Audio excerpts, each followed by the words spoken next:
कहती है मुख्यमंत्री योगी आदित्यनाथ की कुंडली? योगी के पीछे है कौन सी अदृश्य शक्ति? आखिर क्यों कोई योगी का कुछ बिगाड़ नहीं पाता है? देश की राजनीति में कब तक रहेगा योगी का राज? देखिए सिर्फ धर्म ज्ञान पर। नमस्कार, धर्म ज्ञान के दर्शकों का एक बार फिर से स्वागत है। हमेशा की तरह मैं हूँ आपके साथ कविता राणा, मेरे साथ है आचार्य राकेश चतुर्वेदी जी। सर, आपका भी स्वागत है। जी नमस्कार दर्शकों। आज हम एक ऐसे राजनेता की राजनीतिक कुंडली का विश्लेषण करने जा रहे हैं जो मुझे लगता है कि किसी परिचय के मोहताज नहीं है। हम बात कर रहे हैं उत्तर प्रदेश के मुख्यमंत्री योगी आदित्यनाथ जी की। जी हाँ, एक ऐसे नेता जिन्होंने ज़मीनी स्तर से ऊपर उठे हैं, वो एक सन्यासी का जीवन तय करते करते आज देखिए राजनीति के जिस शिखर पर हैं, और एक बार फिर वो अपने जीवन में विधायकी का चुनाव लड़ रहे हैं गोरखपुर सीट से, और इसी सीट से वो सांसद भी बने और यहीं से उन्होंने मुख्यमंत्री का सफ़र भी तय किया। और अब की बार 2022 में देखिए यूपी में कमल खिलाने की जो जिम्मेदारी है वो योगी आदित्यनाथ के कंधों पर है। ऐसे में क्या वो यूपी में अपने बलबूते कमल खिला पाते या नहीं, आइए ये सब हम जानेंगे चतुर्वेदी जी से।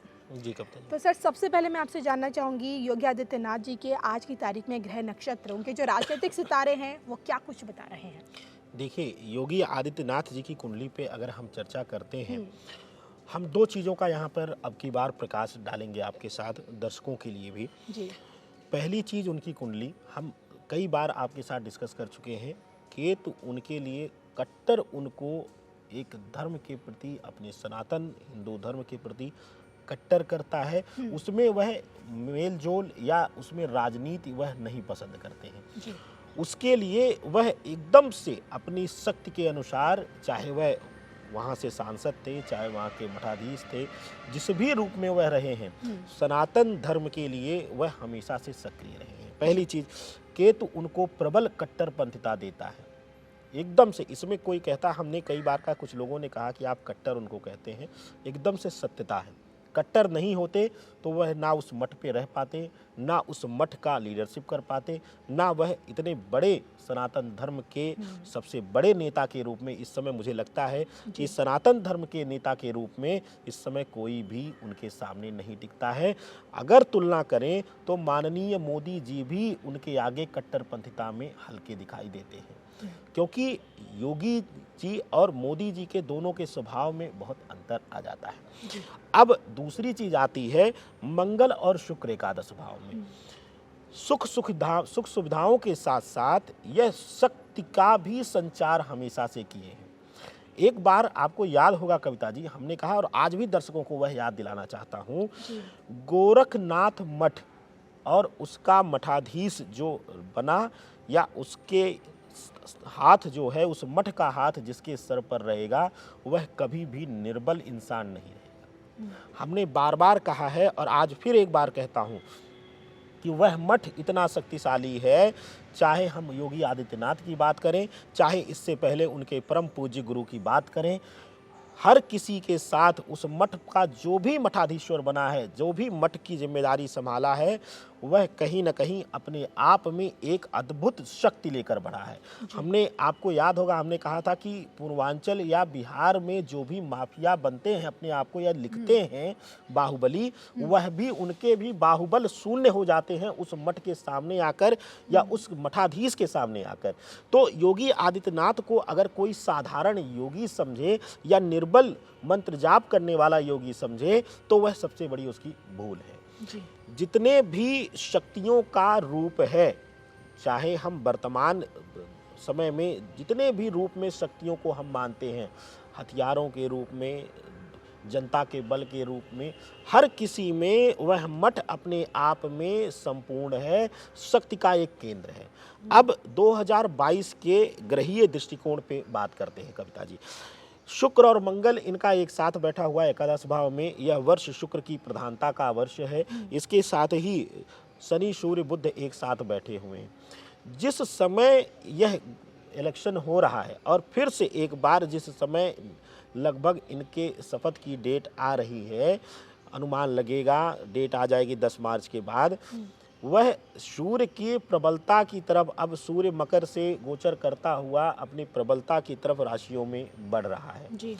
अब इनके लिए शुक्र, सूर्य, बुध इन तीनों का दशम भाव में बैठना इनके लिए राज, सत्ता, सुख, और हमने आपको यह भी कहा है कि बहुत जल्द यह राज्य से निकलकर केंद्र में एक प्रबल शक्ति के रूप में दिखाई देंगे, और शायद बड़े से बड़े नेता या जो लोग अपने सपने सजाए बैठे हैं उनको एक बार फिर ये शायद जैसे स्टेट में धूमिल किया था इन्होंने अचानक से मुख्यमंत्री बनकर, वैसे ही ये बहुतों के सपने चकनाचूर करने वाले हैं केंद्र में भी आकर। यह देखिएगा आप, यह देखने को मिलेगा। और 2022 के जो सितारे हैं वह मंगल और शुक्र, इनका एकादश भव में बैठकर शुक्र की प्रधानता का वर्ष है, अद्भुत संयोग दे रहा है।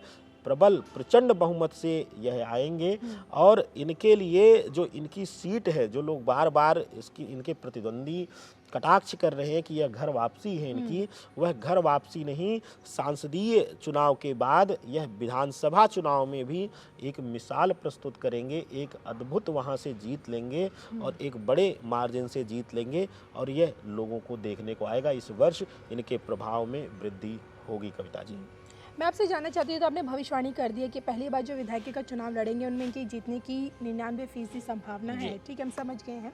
इनके मुख्यमंत्री के बनने की भी भविष्यवाणी आप कर चुके हैं।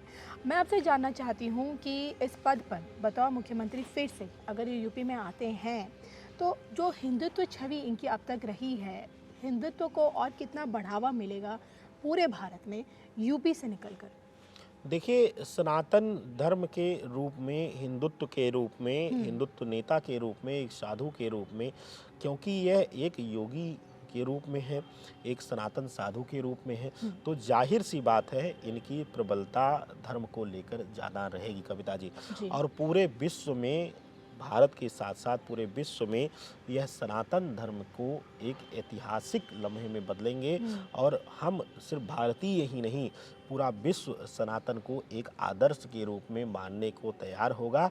कुछ चीज़ों में अब तक हमें हमारे धर्म के प्रति गलत पढ़ाया गया या समझाया गया, या हमें सही सीखने का मौका नहीं दिया गया, वह शायद अब इनके नेतृत्व में, इनके एक सूबे के मुखिया के रूप में बढ़ावा मिलेगा, और शायद शिक्षा पद्धति में भी हम इस बार देखेंगे कि कुछ बड़ा बदलाव यह करेंगे, जिससे कि हमारे बच्चों को एक बार फिर से गुरुकुल तो नहीं लेकिन मॉडर्न गुरुकुल की शिक्षा जरूर मिल पाएगी।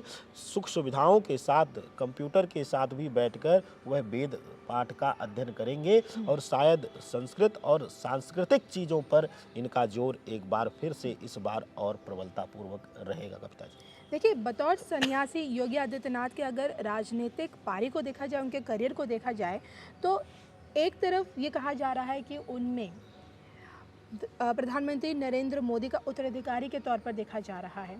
दूसरी तरफ वो लोग भी हैं जो ये देख रहे हैं कि भविष्य में योगी आदित्यनाथ प्रधानमंत्री नहीं बल्कि इंटरनेशनल धर्म गुरु के तौर पर दिखेंगे। आपको क्या लगता है? देखिए, नाथ संप्रदाय और नाथ साधुओं के बारे में अगर जिसके अध्ययन जिसने किया हुआ है वह जानेगा कि यह अपने आप को बहुत विस्तार नहीं देना चाहते हैं, लेकिन गोरखनाथ पीठ ऐसी रही है, ये हमेशा से गुप्त शक्ति अर्जन करने में विश्वास इन्होंने हमेशा रखा है, यह संप्रदाय हमेशा से इस तरीके का रहा है। लेकिन पहली बार ऐसा देखने को मिल रहा है जो प्रत्यक्ष रूप से, क्योंकि हमने कहा कि इनकी कुंडली में जो शनि सूर्य एक साथ बैठकर पिता से दूरी बनाकर, और पिता अब विलीन हो चुके हैं शक्ति में, ब्रह्म शक्ति में, तो अब इनके लिए वह और अविस्मरणीय योग दे रहा है। इनके लिए धर्मगुरु तो नहीं, इनकी जो कुंडली है, क्योंकि कट्टरपंथिता की है, केतु इनको प्रबल रूप से बल दे रहा है, और साथ ही साथ शनि इनके लिए सूर्य के साथ बैठकर आत्मीय कारक है सूर्य, उनके साथ शनि धर्म ध्वजा का संचालक और रक्षक भी कहा जाता है।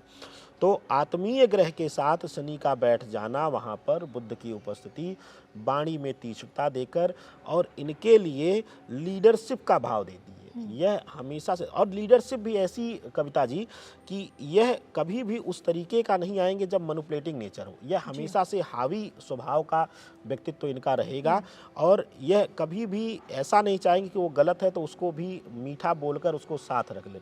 यह हमेशा से जो इनका स्वभाव रहा है, जो ग्रह इनको बल देते हैं, आक्रामक छवि के रूप में हमेशा रहेंगे और यह विश्व में एक प्रचंड लीडर के रूप में आएंगे। और एक शब्द आपने कहा कि यह उत्तराधिकारी, इस शब्द को हम बहुत ज्योतिषियों से, बहुत लोगों से सुने हैं, हम इसका एकदम से खंडन करना चाहते हैं। नहीं, देखिए ना, यहाँ बीजेपी के पास अब ऐसा लगता है कि मोदी के बाद योगी है, यानी कि 2024 के बाद जो 2029 के चुनाव लड़े जाएंगे वो योगी के फेस पे, यानी कि बतौर प्रधानमंत्री पद के लिए उन्हें चुना जाएगा। देखिए, क्या लगता है? योगी की ऐसी कुंडली है, हमने यही आपसे कहा कि इनको उत्तराधिकारी कहना बहुत बड़ी गलती होगी, उस शब्द की इनको जस्टिफाई नहीं करता है। यह अपने आप उस योग को बनाने वाले हैं। यह किसी के दिए हुए, जब उत्तराधिकारी हम कहते हैं तो वह किसी के द्वारा सत्ता को सौंपना कहते हैं।